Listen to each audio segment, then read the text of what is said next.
अब तक आपने देखा कंस देवकी की 8वीं संतान का अंत करने का प्रयास करता है। तभी वो कन्या विंध्यवासिनी देवी का रूप ले लेती है और कंस को बताती है कि तुम्हें मारने वाली देवकी की 8वीं संतान जीवित भी है और सुरक्षित भी। और फिर अदृश्य हो जाती है। कंस फिर देवी के शक्तिपीठ को नष्ट करने जाता है, जहाँ भैरव माता के बीज मंत्र की शक्ति से एक रेखा का निर्माण करते हैं जिसे कंस पार नहीं कर पाता। और फिर कंस क्रोधित होता है। असंभव। और फिर पूतना उसे विंध्याचल के बारे में बताती है जो हमारी मदद कर सकता है। शीघ्र बताओ। विंध्याचल पर्वत आपकी सहायता अवश्य करेगा महाराज। किंतु विंध्याचल पर्वत मेरी सहायता क्यों करेगा? इन दोनों की पुरानी शत्रुता है महाराज, और विंध्याचल पर्वत अपना सम्मान पाने के लिए व्याकुल है।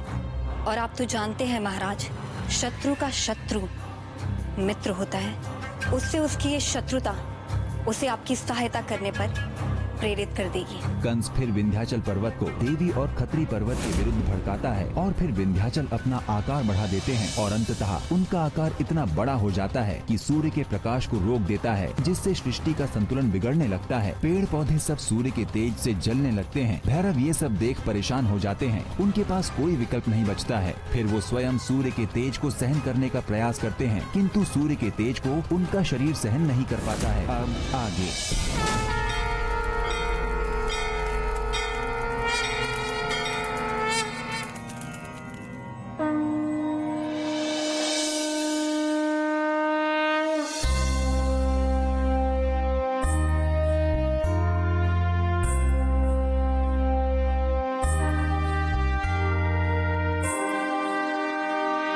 या देवी सर्वभूतेषु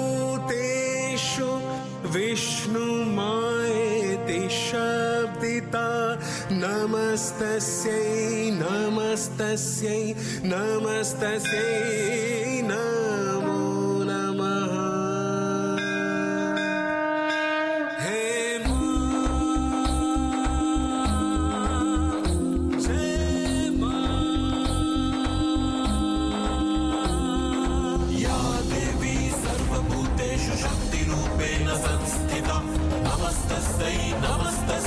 नमस्तस्यै नमो नमः। या देवी सर्वभूतेषु भक्तिरूपेण संस्थिता नमस्तस्यै नमस्तस्यै नमस्तस्यै नमो नमः। नमस्तस्यै नमस्तस्यै नमस्तस्यै नमो नमः। नमस्तस्यै नमस्तस्यै नमस्तस्यै नमो नमः। नमस्तस्यै नमस्तस्यै नमस्तस्यै नमो नमः। नमस्तस्यै नमो नमः। नमस्तस्यै नमो नमः।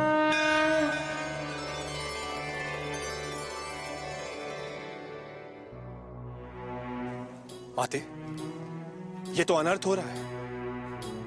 भैरव की रक्षा कीजिए। भैरव का जीवन संकट में है माता। शीघ्र ही उन्हें नहीं बचाया गया तो वो जलकर भस्म हो जाएंगे। माते, आप मौन क्यों हैं? कुछ कीजिए माते, अविलंब कुछ कीजिए। प्रतीत होता है कि अब स्थिति माता के वश में नहीं है। तो क्या भैरव का अस्तित्व समाप्त हो जाएगा?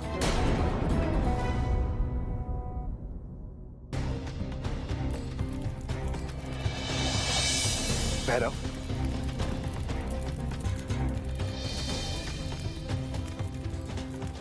ये जो मेरे तप को आपने अपने शरीर पर धारण किया है, इसे छोड़ दीजिए, अन्यथा आपका शरीर जलकर राख हो जाएगा। मेरा शरीर मेरे कर्तव्य की पूर्ति का साधन मात्र है सूर्यदेव। शरीर के मोह में मैं अपने कर्तव्य को नहीं छोड़ सकता। किंतु भैरव, शरीर समाप्त हो गया तो आपके कर्तव्य का पालन कौन करेगा? और कर्तव्य का पालन करने के लिए शरीर का सुरक्षित होना आवश्यक है। कर्तव्य से विमुख होकर जीने का कोई अर्थ नहीं है सूर्यदेव। मैं अपने कर्तव्य की रक्षा किसी भी मूल्य पर करने को तत्पर हूं। यदि आपने अपनी हट नहीं छोड़ी तो आपके स्थान पर राख का ढेर होगा भैरवनाथ।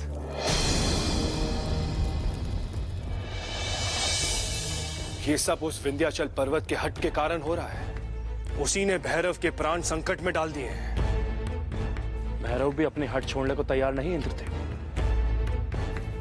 अब केवल विंध्याचल ही इस संकट का निवारण कर सकते हैं।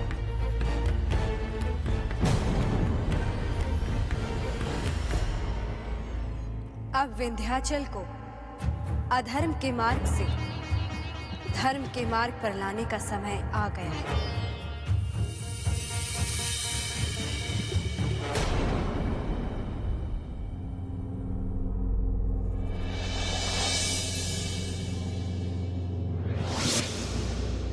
माता विंध्या देवी की जय। बोलो माता विंध्या की जय।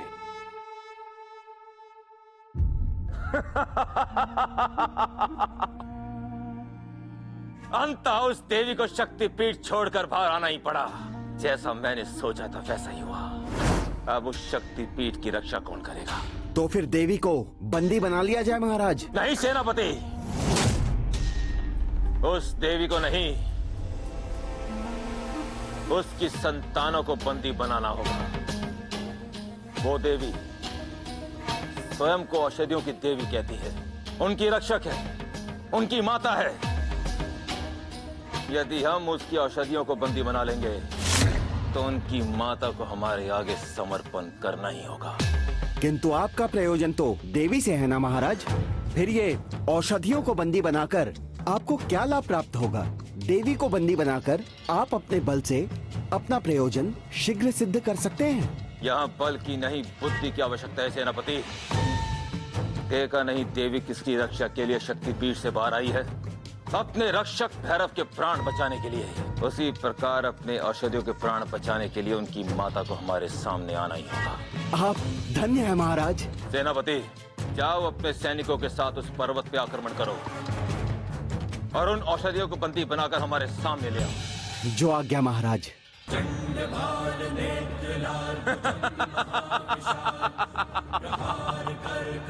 मैं भगवान कंस हूँ, भगवान कंस।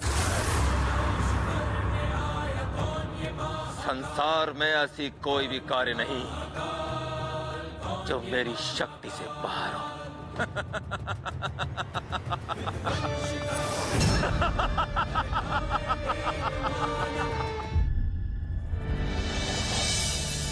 विंध्याचल, सामने आओ। अब समय आ गया है कि तुम अपना ये हट छोड़ दो। क्या हुआ देवी? क्यों पुकार रही है मुझे? क्या त्रिदेव ने आपको भेजा है मुझे मेरा सम्मान देने के लिए? सम्मान पाने के लिए विनम्र होना आवश्यक होता है विंध्याचल, किंतु तुम तो अहंकार के मद में हठी और अभिमानी हो गए। आप चाहे जो समझे देवी, किंतु मुझे अपने आकार के अनुरूप सम्मान मिलना चाहिए।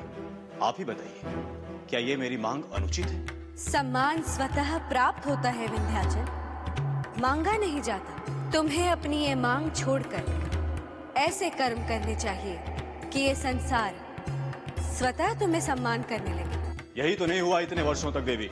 तभी तो मुझे संसार को अपना महत्व समझाने के लिए अपना आकार बदलना पड़ा। विंध्याचल, तुमने अपना आकार बढ़ाकर संसार में सम्मान पाने का नहीं, अपितु निंदा का कार्य किया है।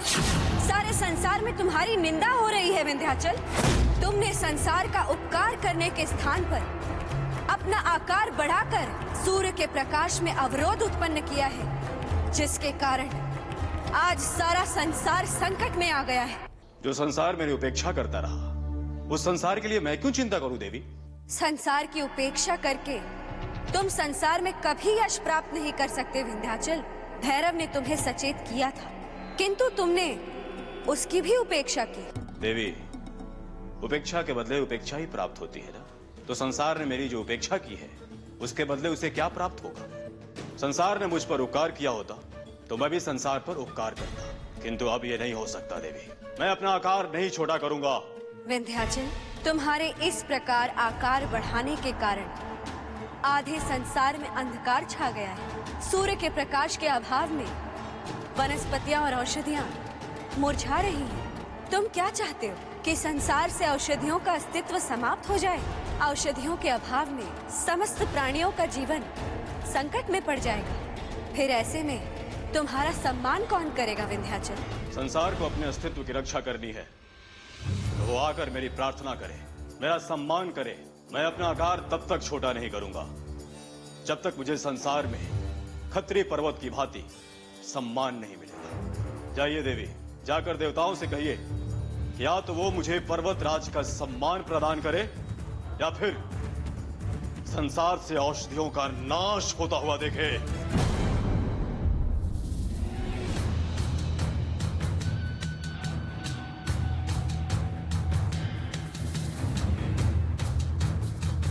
ये देखो, यही है वो औषधियां जिन्हें महाराज ने हमें लेने के लिए भेजा है। ले चलो इन्हें महाराज कंस के पास।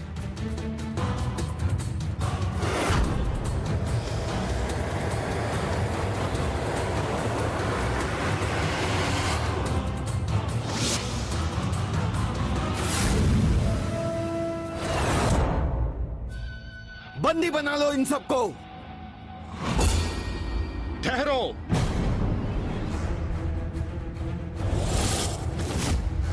मेरे रहते तुम इन औषधियों को कहीं नहीं ले जा सकते हो। अच्छा खत्री पर्वत, अब तुम रक्षा करोगे इन औषधियों की? हाँ, मैं करूंगा इन औषधियों की रक्षा। मेरे रहते इन औषधियों को तुम कहीं नहीं ले जा सकते। मैंने तुम्हें समझाने का बहुत प्रयास किया विंध्याचल। प्रतीत होता है कि तुम कोई और भाषा समझते हो। मुझे चुनौती मत दीजिए देवी। मैं केवल आकार नहीं बदल सकता, अभी तो इस विशाल कायाकार के नीचे इस समस्त संसार को दबा भी सकता हूँ। बहुत अभिमान है ना अपने इस बड़े आकार का? तो ये लो।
जन्नूट को रोकते चला था। ले चलो इन सबको।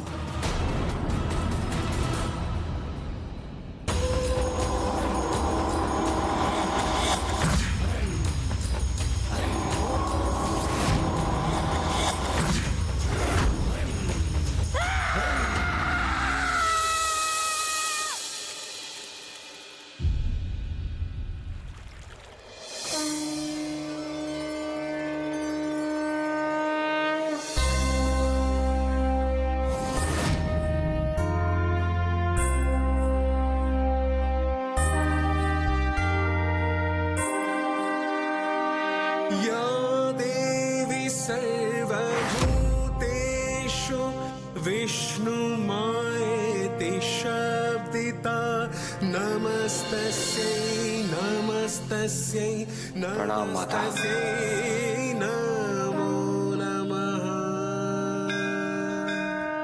आपने केवल मेरी नहीं समस्त संसार की रक्षा की है। धन्य हैं आप।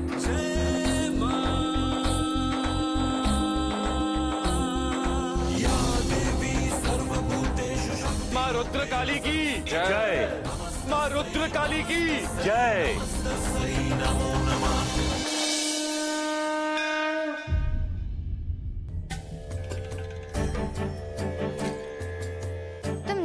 दुष्ट हो कंस, हमारे द्वारा ही इस समस्त संसार का उपचार हुआ है। यह जानते हुए भी तुम हमें यहाँ बंदी बना के ले आए हो। इससे अधिक क्रूर कौन हो सकता है जो एक मरते हुए प्राणी से औषधियाँ छीन ली जाए? क्या तुम समस्त संसार का नाश चाहते हो? यही चाहता हूँ मैं। संसार का नाश होता देख कर कहीं तुम्हारी रक्षक माता मेरे सामने समर्पण करेगी। माता, ये सब क्या हो गया? इस पर्वत की समस्त औषधियां कहाँ चली गई?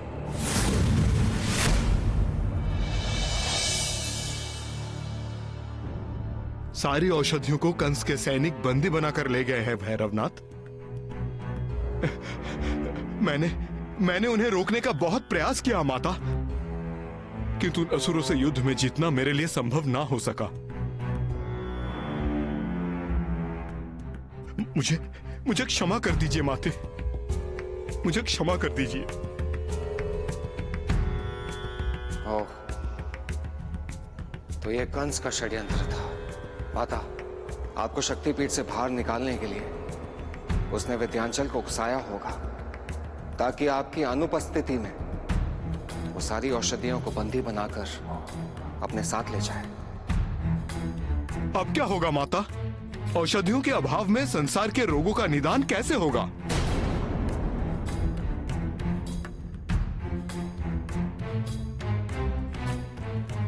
संसार में औषधियों की रक्षा करने हेतु ही मेरे शक्तिपीठ की स्थापना हुई थी। यदि औषधियों को शीघ्र ही मुक्त नहीं कराया गया तो संसार से मेरे शक्तिपीठ का अस्तित्व ही समाप्त हो जाएगा।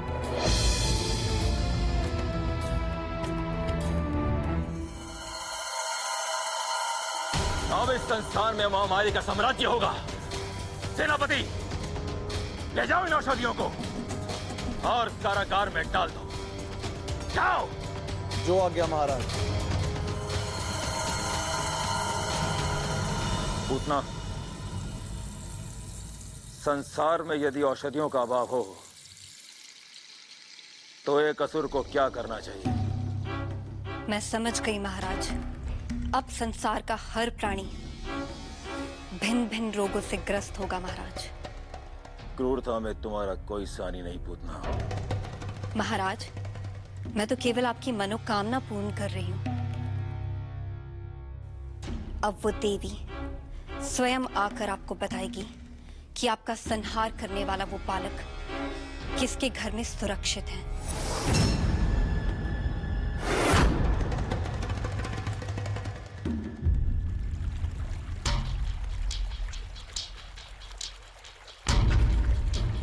पूतना, महाराज ने तो हमें संसार में रोग फैलाने के लिए आदेश दिया था, तो तुम यहाँ नदी तट पर क्यों चली आई? क्योंकि संसार के हर प्राणी तक रोग पहुंचाने का सबसे सरल मार्ग जल ही है। संसार में ऐसा कोई प्राणी नहीं है जो जल के बिना रह सके। इसलिए हम सबसे पहले इस जल को दूषित करेंगे और जो भी कोई इस नदी के जल का उपयोग करेगा वो अवश्य ही रोगग्रस्त हो जाएगा। इस प्रकार तो कोई भी प्राणी रोग से अछूत नहीं रहेगा। तुम मायावी ही नहीं, चतुर भी हो पूतना। मेरे यशगान का कार्य महाराज पर छोड़ दो और मेरे इस कार्य की ओर ध्यान दो।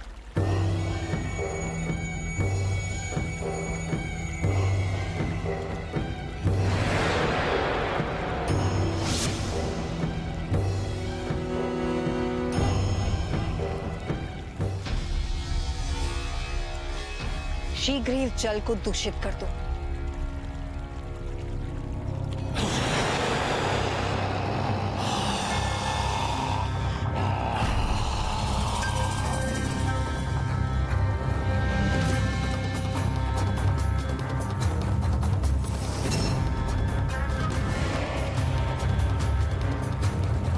अब मैं समस्त वायु को दूषित कर दूंगी और जो भी इस दूषित वायु में सांस लेगा वो अवश्य ही रोगग्रस्त हो जाएगा।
देखो देवी, देखो इन मनुष्यों को देखो, देखो जो तुम्हारे कारण मृत्यु की कगार पर खड़े हैं। क्या तुम्हें इन पर दया नहीं आ रही? यदि औषधियां नहीं मिली तो सबकी मृत्यु हो जाएगी। भिन्न भिन्न रोगों से ग्रसित होकर संसार समाप्त हो जाएगा। तुम तो इनकी माता हो, तुम्हें आना होगा, तुम्हें आना होगा इन्हें मेरे बंधन से मुक्त करने के लिए। और मैं इन्हें तभी मुक्त करूंगा जब तुम मुझे उस बालक के बारे में बताओगी जो मेरी मृत्यु का कारण बना हुआ है।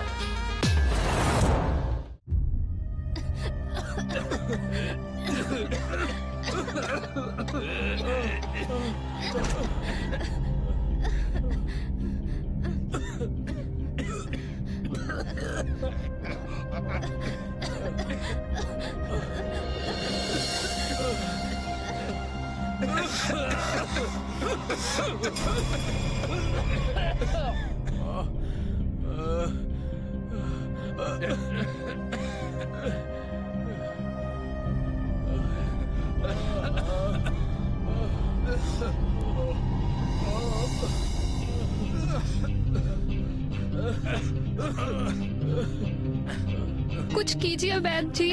मैं प्रयास कर रहा हूँ, किंतु कोई उपचार काम ही नहीं कर रहा है। नया रोग है, इसका उपचार खोजने में समय लगेगा।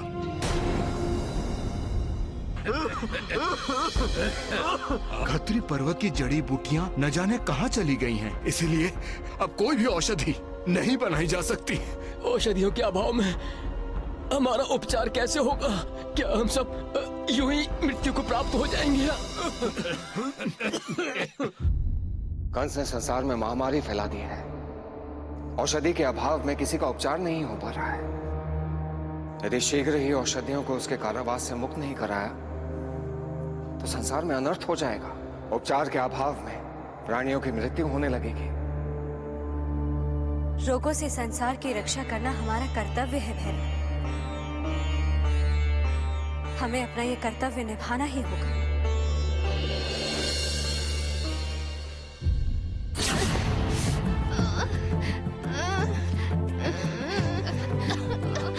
क्या हुआ वैद्य जी? एक साथ इतने लोग रोगग्रस्त कैसे हो गए? संसार में महामारी फैल चुकी है। ये दूषित जल ग्रहण करने के कारण रोगग्रस्त हुए हैं। तो वैद्य जी, अब इसका उपचार कैसे होगा? इनका उपचार तो केवल दिव्य औषधियों के द्वारा ही किया जा सकता है। वो कहाँ मिलेगी वैद्य जी? हम चलकर शीघ्र ही उसे लेकर आते हैं। दिव्य औषधियाँ तो सदैव ही खत्री पर्वत पर पाई जाती हैं। अब तो खत्री पर्वत भी वीरान और उजाड़ पड़ा हुआ है। अब वहाँ कोई औषधि नहीं है। ये आप क्या कह रहे हैं वैद्य जी? औषधियों के अभाव में इनका उपचार कैसे होगा? यही तो समस्या है।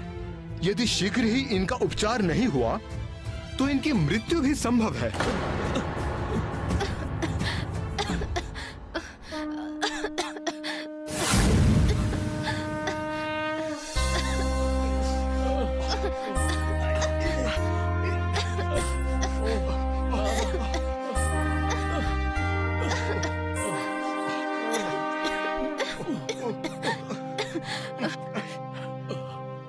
हमारी रक्षा कीजिए देवी, हमारा उपचार कीजिए, नहीं तो हम जीवित नहीं रहेंगे। आप निश्चिंत रहिए,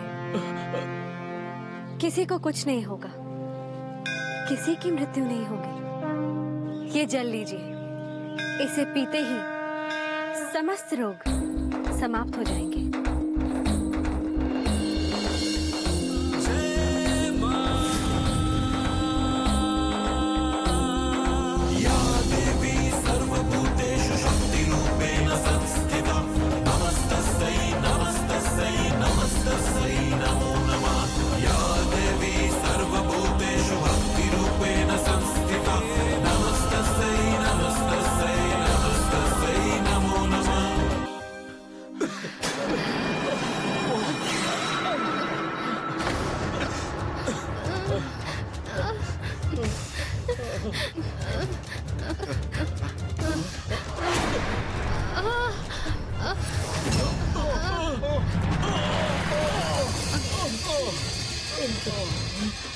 देवी, ये क्या हो रहा है? आपका जल पीने से तो अचेत हो रहे हैं। आप रोग का निदान करने आई थी या उसे बढ़ाने आई थी?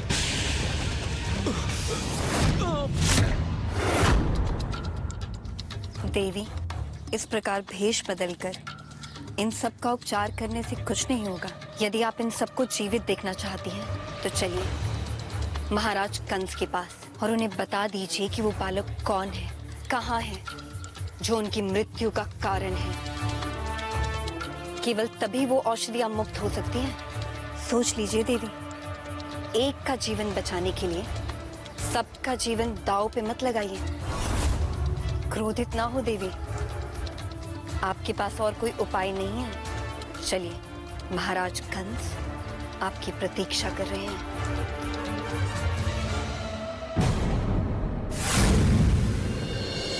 विंध्याचल पर्वत के अहंकार और द्वेष के कारण आज समस्त प्राणियों का जीवन संकट में पड़ गया है। औषधियों के बिना खतरी पर्वत भी उजाड़ हो गया है माता।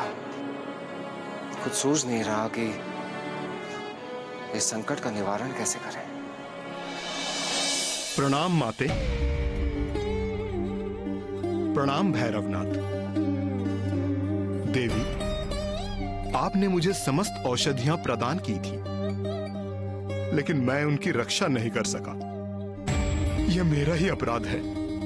अतः संसार के सारे रोगों को मैं अपने ऊपर धारण कर लूंगा। संसार को रोग मुक्त बनाने का और कोई उपाय नहीं है देवी। नहीं पर्वतराज, इसमें आपका कोई दोष नहीं है। ये सब उस दुष्ट कंस के कारण हो रहा है। मैं जानता हूं देवी, यदि शीघ्र ही कुछ नहीं किया गया तो न केवल प्राणियों की मृत्यु होगी, अपितु शक्तिपीठ भी संकट में आ जाएगा। अतः मुझे संसार के रोगों को धारण करने की आज्ञा दीजिए।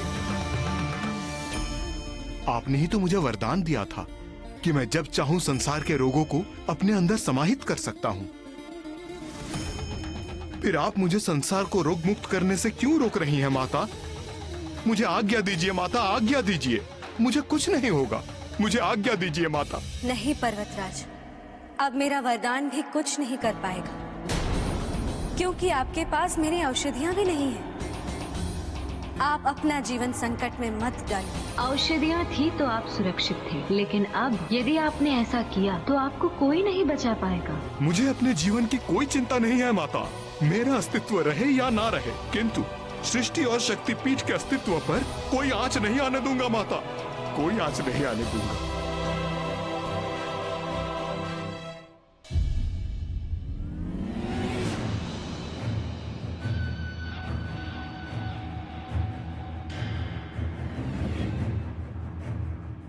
पूतना, इतना विलंब क्यों हो रहा है? क्यों नहीं आ रही वो देवी? क्या हमारी योजना सफल हो गई? नहीं महाराज, हमारी योजना पूर्णतः सफल है। समस्त संसार महामारी से ग्रस्त है और वो देवी पूर्णतः असहाय। यदि वो इतनी असहाय है तो अपनी औषधियों को मुक्त कराने हमारे पास क्यों नहीं आती? आप चिंता मत कीजिए महाराज, उसे यहाँ आना ही होगा। यदि उसने संसार की रक्षा का दायित्व लिया है तो उसे निभाने के लिए उसे अवश्य ही आना होगा।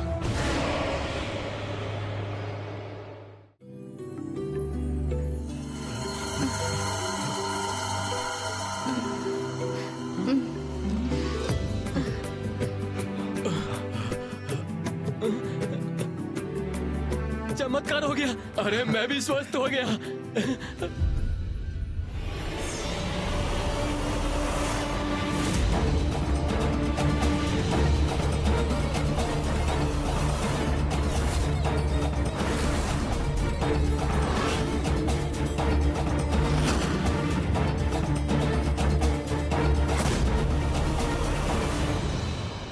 हे खतरी पर्वत, आज आपने संसार के समस्त रोगों को अपने में समाहित कर संसार पर बहुत बड़ा उपकार किया है। संसार आपके इस उपकार और त्याग को सदा स्मरण करेगा। हे दुष्ट कंस, तुम्हारे पापों का घड़ा भर चुका है। अब तुम्हारा अंत निश्चित है।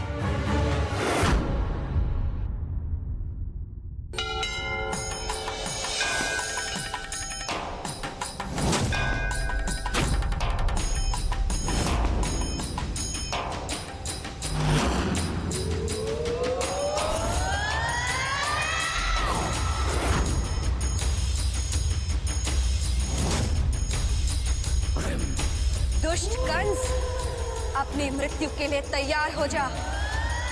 तेरे पापों का अंत समय आ गया है। तुमने खत्री पर्वत की औषधियों का हरण करके महापाप किया है और अब उस पाप का दंड भोगने का समय आ गया है। बाहर निकलो।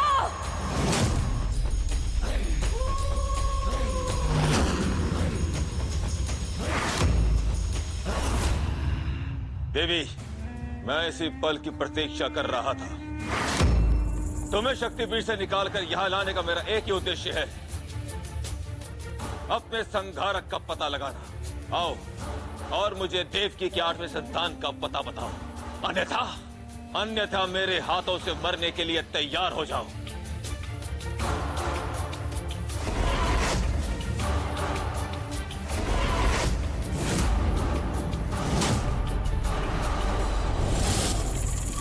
अंत किसका होगा ये तो समय ही बताएगा कंस। तुम पापी हो। इस संसार से तुम्हारे जैसे पापी का अंत होना आवश्यक है।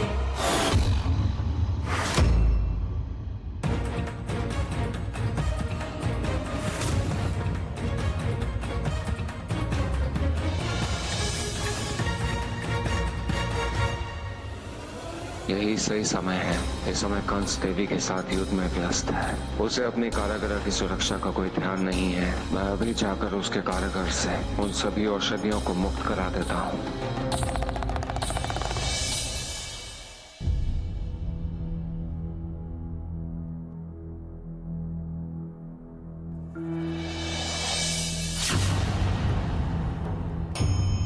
कौन हो तुम और अंदर कैसे प्रवेश किया तुमने?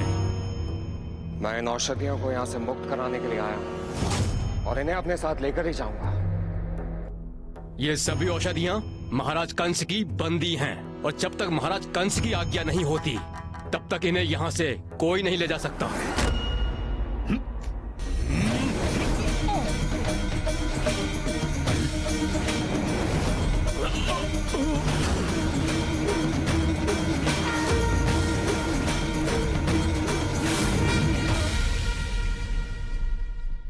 अब आप लोग चिंतित ना हो। मैं आप सबको यहाँ से मुक्त कराने के लिए आया हूँ। अब हमें रोकने वाला कोई भी नहीं है। आप बहुत ही जल्द अपने निवास पर होंगे।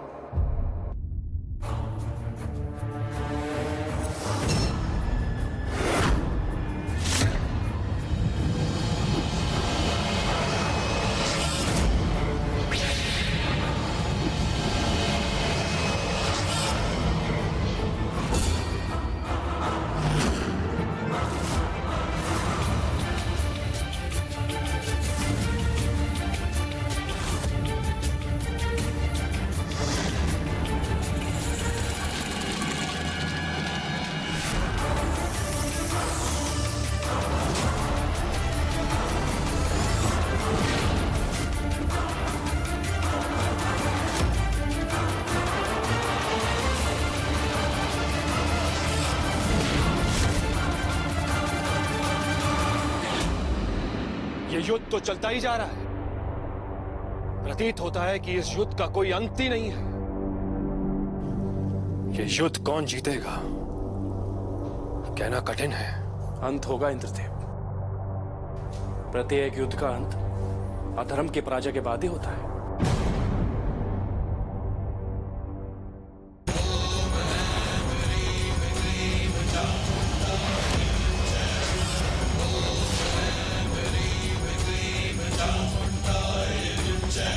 ठहरो देवी।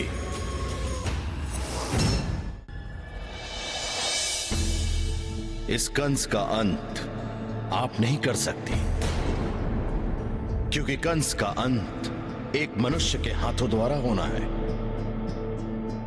और उस मनुष्य का जन्म कृष्ण रूप में गोकुल में हो चुका है। देवी, यदि आपने कंस का अंत कर दिया तो पूरी मनुष्य जाति एक बहुत बड़े परिवर्तन और एक बहुत बड़ी सीख से वंचित रह जाएगी।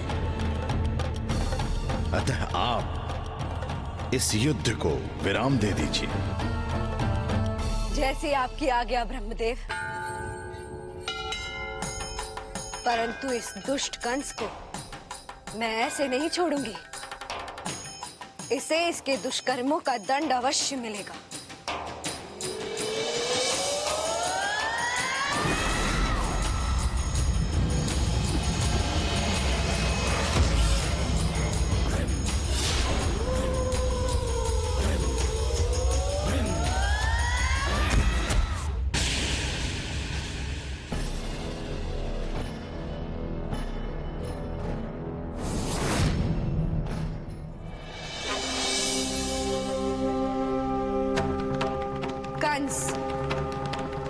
मैं आज मथुरा को अपने बीज मंत्र से अभिमंत्रित करती हूँ। आज के बाद तुम कभी इसके बाहर नहीं आ पाओगे। मुझे कोई नहीं रोक सकता।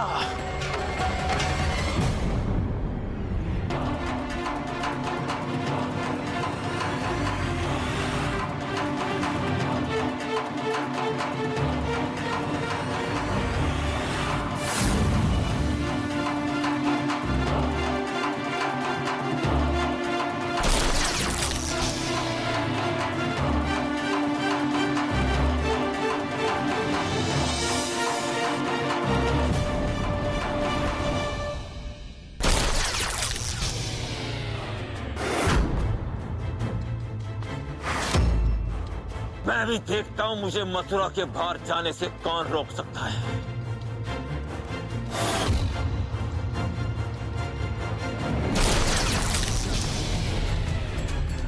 असंभव, ऐसा नहीं हो सकता, ऐसा नहीं हो सकता। कंस, आज के बाद तुम मथुरा से कभी बाहर नहीं निकल पाओगे। तुम्हें यहीं रहकर अपनी मृत्यु की प्रतीक्षा करनी होगी। समय आने पर देवकी की 8वीं संतान स्वयं यहां आकर तुम्हारा वध करेगी।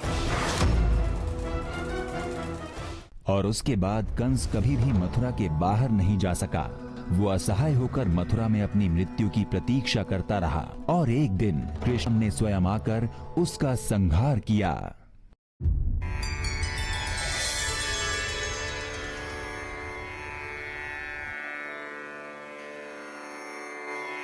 माता, आज आपके और भैरव के कारण ही हमारी रक्षा हो पाई है। हम सदैव ही आप दोनों के आभारी रहेंगे।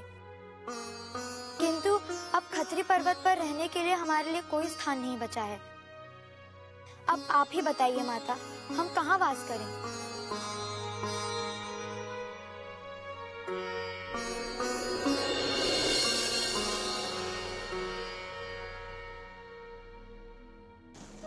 देवी, मैं तो आपकी क्षमा का पात्र भी नहीं हूं, किंतु फिर भी मैं आपसे अपने किए की क्षमा मांगता हूं।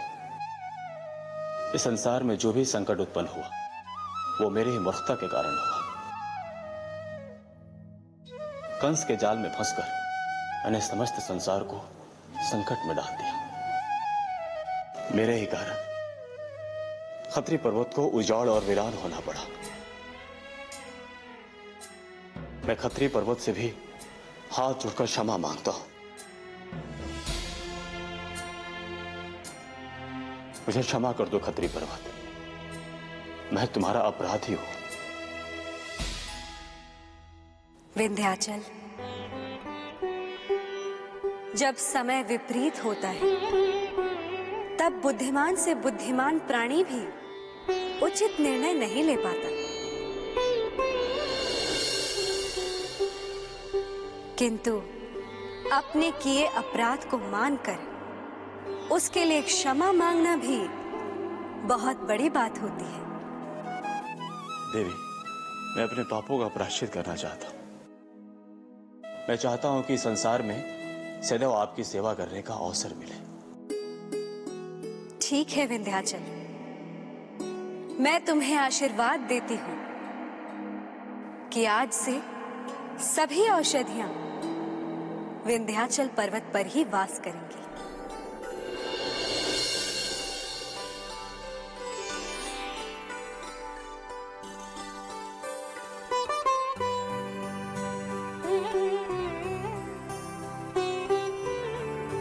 आज से मेरा ये शक्ति पीठ भी विंध्याचल पर्वत पर ही स्थापित रहेगा। अतः अब से मैं संसार में विंध्यावासिनी के नाम से जानी जाऊंगी और सूर्य की ऊर्जा को ग्रहण करने से लाल हुए भैरव अब लाल भैरव के नाम से संसार में प्रसिद्ध होंगे और सदा इसी रूप में यहाँ मेरी रक्षा करेंगे।